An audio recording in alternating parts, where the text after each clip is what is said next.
Hello, once again, this is Antonio, and I'm coming at you with another exciting video. Well, it's exciting to me. It might not be too exciting for Charlie Javice, who is accused of stealing 175 million from Chase Bank. How did she do it? Well, she's a bona fide scammer, and it's like it's a pipeline. I'm gonna do another video. Pipeline to jail, 30 under 30. Well, so many people from Sam, what is XRP, to this young lady. It's like young people honestly think that people haven't been up to their scams and haven't seen some of the scams that some of these people have been doing. And in hindsight, when people start seeing these scams, it's like, whoa, let's take a break on this. It's like you're on a horse and you be like, oh, whoa, Tonto. Because it's like the young people really think that older people are not privy to these scams. Because eventually you're going to have to prove it's another person. Well, she's over 30. She scammed Facebook for 4 million. 4 million? I think it was 4 million. She did the good old buck trick. So we're going to get down to some get down on this channel. So we're going to get down some get down. I've just been publishing a couple of books, and on my other channel, I'm going to start talking about the books that I've been publishing. So I'm going to start talking about that content. But nonetheless, let's go ahead and dive into the content, because you haven't come here to see me ramble.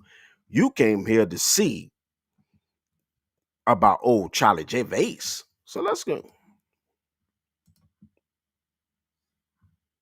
Thinking college. Your kids are a little bit younger, but everyone's thinking college. Yeah. And there's so much to learn about this, including the fact that the choice of your kid's major could affect the loan rate they get if they're borrowing money to go to school. But don't worry, we have someone here that can help us with everything that we need to know. Let us introduce you to Charlie Javice, founder and CEO with withfrank.org, a company that helps students with the financial aid process. Thank you so much for being here with us. It all starts with FAFSA, right? Walk us through that. Oh, man, yes. So the first step is FAFSA. FAFSA is the free application for federal student aid, and it unlocks thousands of dollars for families. And so it's loans, it's grants, it's scholarships, and it's really the one application that you need to do to get access to all that aid. And who should apply? Who should file the FAFSA? Because as you know, there's so many six-figure income families in our region. I mean, that's a Metro North conductor married to a veteran cop, right? Oh, yes.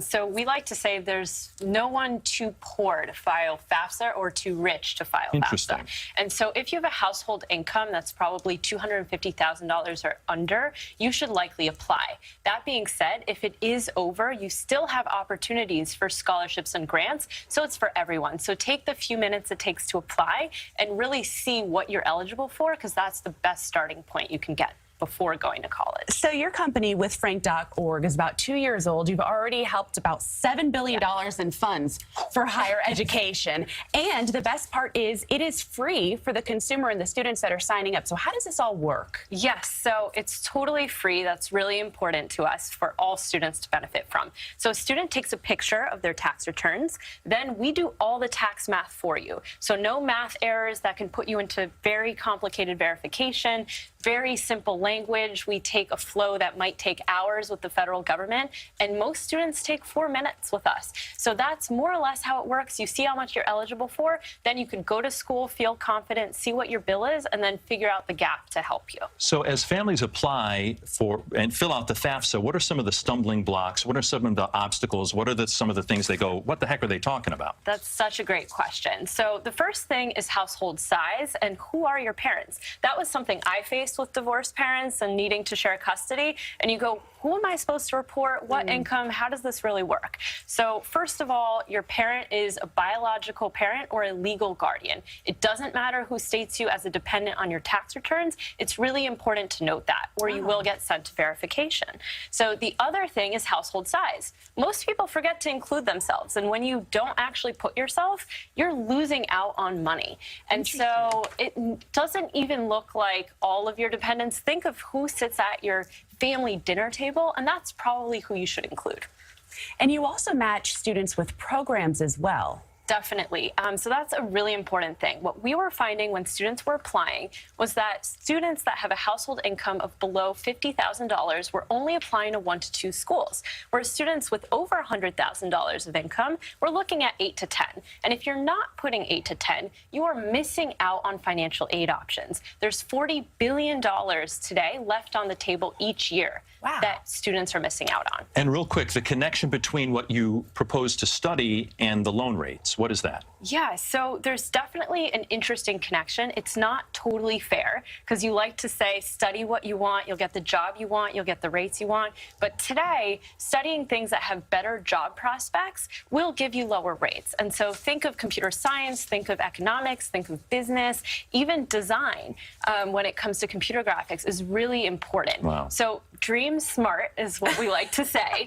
Dream big, but dream smart. Parents like to say that too. And take some of those classes your freshman year, even if you then move on to something else. Oh, definitely. Yeah. I had to take math like all the way through. My dad still loves it. I still thank him for it, but oh man. Charlie Javice is founder and CEO of Frank.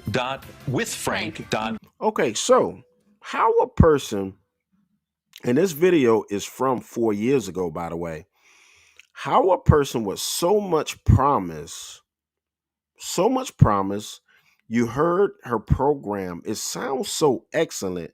And when you speed up 4 years later, she is accused of fraud. So let's get down to this. We like to follow the money. Well, tonight, that means we are talking about fraud. Elizabeth Holmes, former CEO of Theranos, who has been convicted of fraud, is set to report to prison this week to start serving her 11-year sentence. She's now asking for either a reduced sentence or a new trial, saying she was, quote, unjustly barred from presenting evidence in her defense. And then there's a new woman on the scene, Charlie Javice. She was a hotshot in the startup world. You could find her on... And a lot of these women are using their beauty, their white innocence, to get into spaces where other people of other ethnic groups, and I'm not making this a race thing, I'm just telling you the truth. They get into certain spaces where other people can't get into. And she defrauded for $175 million. But let's carry on. Forbes 30 under 30 list and all other hip, tech, young startup spaces. She founded a company called Frank, a college financial planning platform. But according to the SEC, they are now accusing her of, quote, old school fraud. The government says she lied about how many people used her site, and that led to JPMorgan buying her company for a whopping $175 million. Javice has pleaded not guilty to the fraud charges, and a spokesman for her attorney told CNBC she denies the allegations. Joining me tonight to discuss, Tarpley Hitt, a writer and editor for The Drift. She wrote a piece about Javice for Airmail, and I have been following this story like a mad woman. Started off by telling us who Charlie Javice is. What is her background like? This is brand new to our audience. So Charlie Javice, she grew up in a pretty affluent area. She's from Westchester County, New York. She went to a fancy private school there, bilingual French program. She was on the equestrian team. She did community service in Thailand. So you get the idea, very Tony background. Her dad was on Wall Street for 3 decades. He worked at Goldman Sachs and Merrill Lynch. And then she went to Wharton and got into business herself. Okay, so JPMorgan buys the company. They buy Frank, believing it had over 4 million users based on the list that they received from her and her company. Then after they bought it for $175 million, they find out the actual number of customers never even exceeded 300,000. How in the world does this happen? How does JPMorgan, right, one of the biggest, smartest global investment banks out there, somehow not figure this out before they lay down 175 large? I mean, that's a great question. If you believe what they spell out in their complaint, basically they claim Charlie said during the acquisition process, hey, we have over 4 million users. Users meaning someone who gave Frank their email, their phone number, their name. Then they buy the company, they find out, oh no, you actually only have 300,000 users. But Charlie says that they're conflating users with user signups. So she claims that she was always clear that only 300,000 people had actually given them given Frank their emails, and that the 4.25 number was basically web traffic.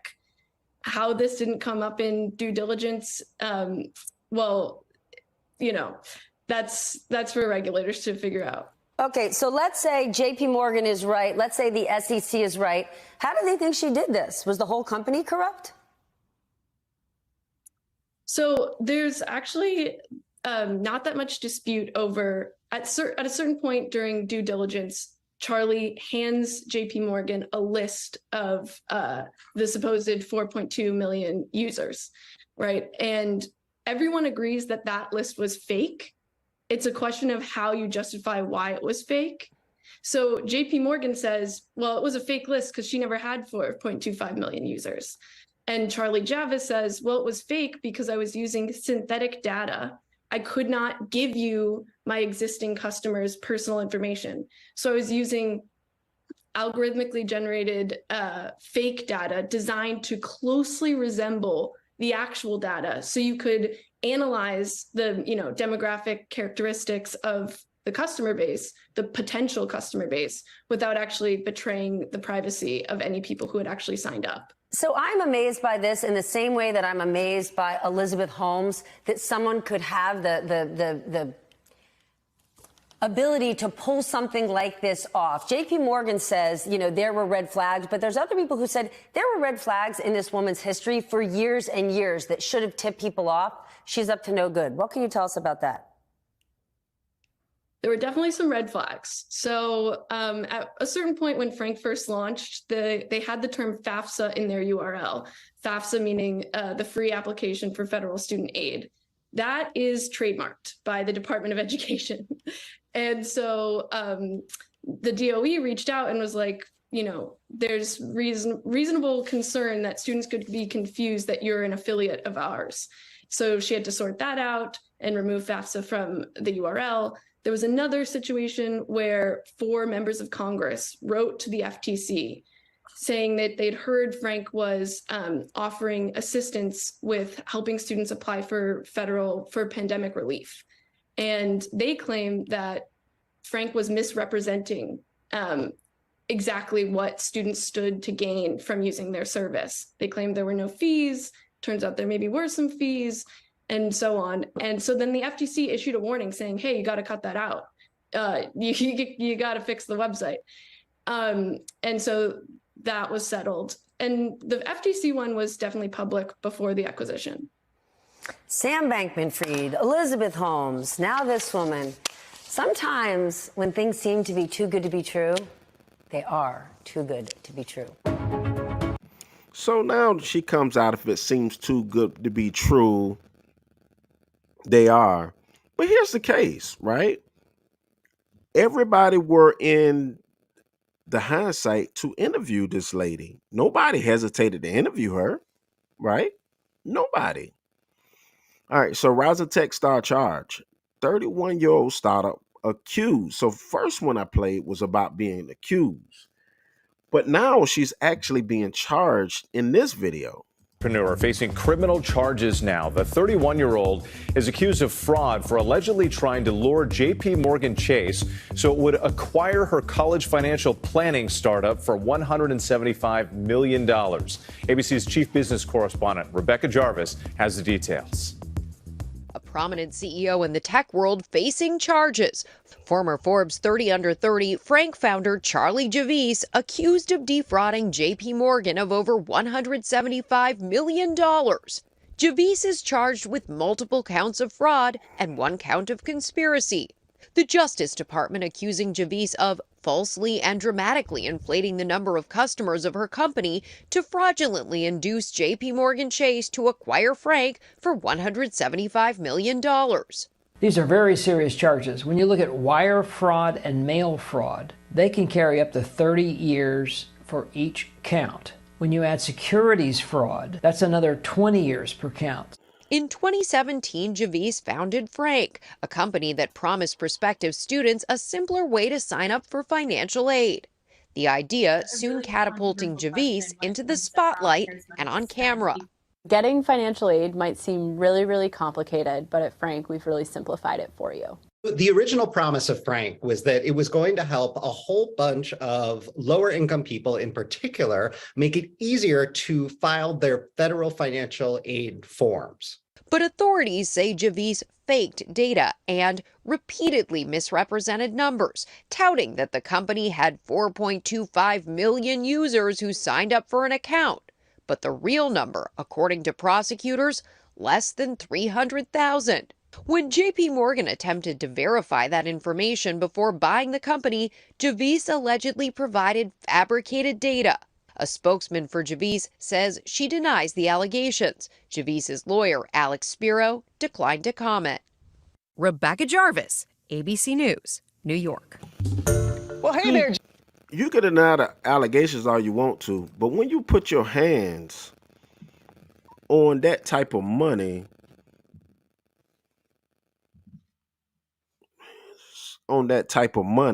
you are putting yourself into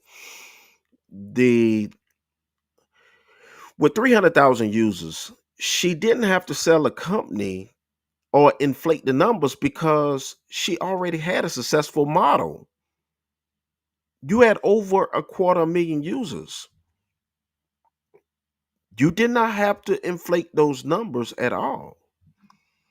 So before I end this video, let's talk about the sponsor of the video, Surfshark, a comprehensive review of the VPN service in today's digital age. Privacy and security are of utmost importance with cyber criminals, like we're talking about now, are becoming more sophisticated and the government's monitor online activity. It's essential to take measures to protect your online identity.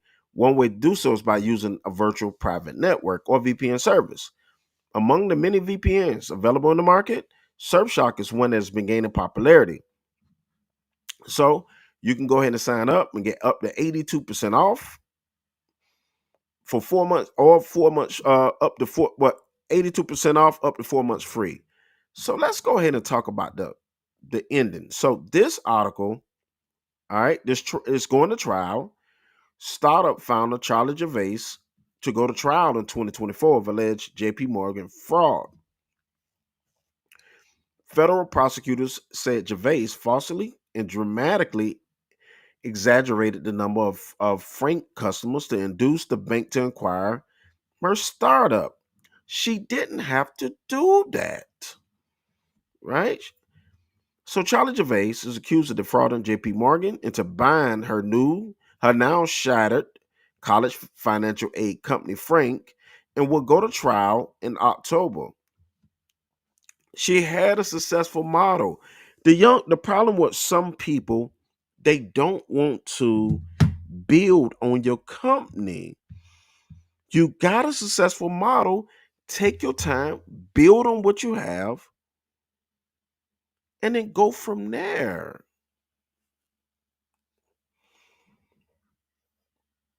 All right. U.S. District Judge Alvin Hellerstein set the 2024 trial date in an order filed in New York, said in the filing that prosecutors must require JPMorgan Chase to produce more evidence that could benefit Javice in her defense. Javice was indicted on charges of securities fraud, wire fraud, bank fraud, and conspiracy in May. She pleaded not guilty to the fraud charges and is out on a $2 million bond. So they're not playing with her. And I wonder if she had to surrender her passports. Just a question. Federal prosecutors allege Javice falsely and dramatically exaggerated the number of Frank customers to induce JPMorgan to acquire Frank. Javice reportedly said the company had more than 4 million customers when it had only a few hundred thousand, according to prosecutors, which is 300,000. But 300,000 is still a successful company. Why do people always got to get to the sky so fast, like Kid Icarus? You get too close to the sun, you get burned. Walmart didn't get to the end. As a matter of fact, Sam Walton did not even want the super Walmarts before he died. That is something his children did. He wanted simple stores. So Walmart didn't even try to build too fast. The government said Javice fabricated the numbers by giving the bank a list of fake names and emails. Court documents show. You that desperate for the money, lady? Javice founded Frank in 2017, and JPMorgan acquired it in 2021. The bank also hired Javice and her Frank employees as part of the deal. Javice received more than $21 million for selling her equity stake in the startup and $20 million as a retention bonus, prosecutors said. In October, Javice said in a court filing that JPMorgan didn't produce likely thousands of documents, including its internal assessment of Frank acquisition. It is internal investigation of Frank and internal communication between JPMorgan employees. The government's response has been deliberate in action, making clear that although JPMC holds highly relevant, potentially readily valuable materials that are responsible to the government subpoenas, the government does not intend to collect them, the filing said. Javice added that the government seems content to rest its entire complaint in theory the case on JPMorgan's cherry-picked set of documents. Oh, she fighting back. You go, girl. Federal prosecutors argued that obtained and turned over all documents relevant to the government and the defense, court documents show.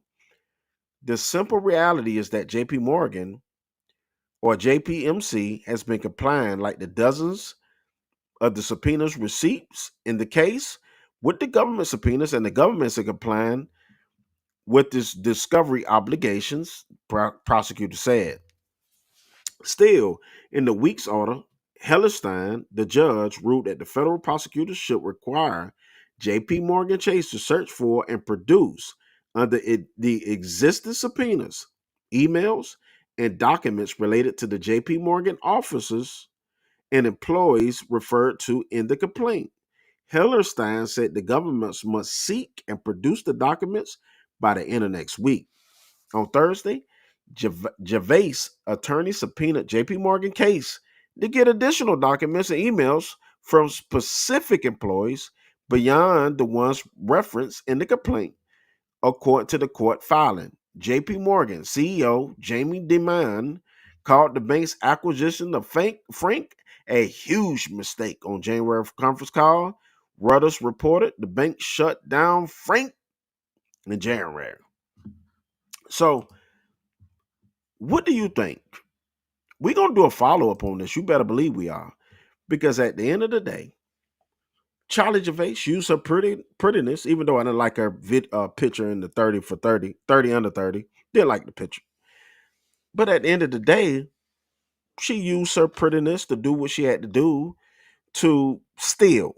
It was like Kid Icarus. She got too close to the sun. She didn't have to do it. She did not have to do it. $300,000, she could have built her company like everybody else, but everybody want to get in and get a quick flip. Nobody wants to work. You could have had Frank getting to the top because the model was great, but the people don't want to work.